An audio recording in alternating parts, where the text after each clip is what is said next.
अस्सलाम वालेकुम फ्रेंड्स, आज की स्टोरी है भूलना सीखें। एक बूढ़ा आदमी कांच के बर्तनों का बड़ा सा टोकरा सर पर उठाए शहर बेचने के लिए जा रहा था। चलते चलते उसे हल्की सी ठोकर लगी तो एक कांच का गिलास टोकरे से फिसलकर नीचे गिर पड़ा और टूट गया। बूढ़ा आदमी अपनी इसी रफ्तार से चलता रहा जैसे कुछ हुआ ही ना हो। पीछे चलने वाले एक और राहगीर ने देखा तो भागकर बूढ़े के पास पहुंचा और कहा, बाबा जी, आपको शायद पता नहीं चला, पीछे आपका एक बर्तन टोकरे से गिरकर टूट गया है। बूढ़ा अपनी रफ्तार कम किए बगैर बोला, बेटा मुझे मालूम है। राहगीर हैरान होकर बोला, बाबा जी आपको मालूम है तो रुके नहीं।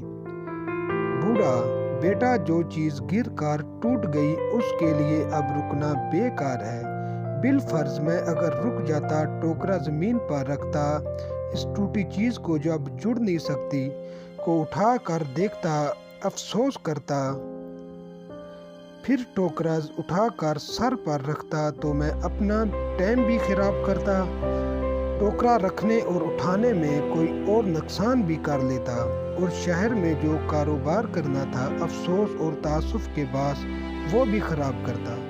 बेटा मैंने टूटे गिलास को वहीं छोड़कर अपना बहुत कुछ बचा लिया है।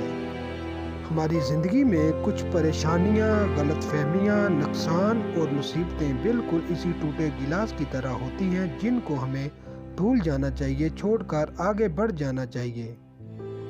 क्यों? क्योंकि ये वो बोझ होते हैं जो आपकी रफ्तार को कम करते देते हैं, आपकी मुशक्कत बढ़ा देते हैं, आपके लिए नई मुसीबतें और परेशानियां घेर लाते हैं, आपसे मुस्कुराहट छीन लेते हैं, आगे बढ़ने का हौसला और चाहत ख़त्म कर डालते हैं। इसलिए अपनी परेशानियों, मुसीबतों और नुकसानात को भूलना सीखें और आगे बढ़ जाएं। अगर वीडियो अच्छी लगे तो हमारे चैनल को सब्सक्राइब कर दें, लाइक कर दें। शुक्रिया। अल्लाह हाफिज़।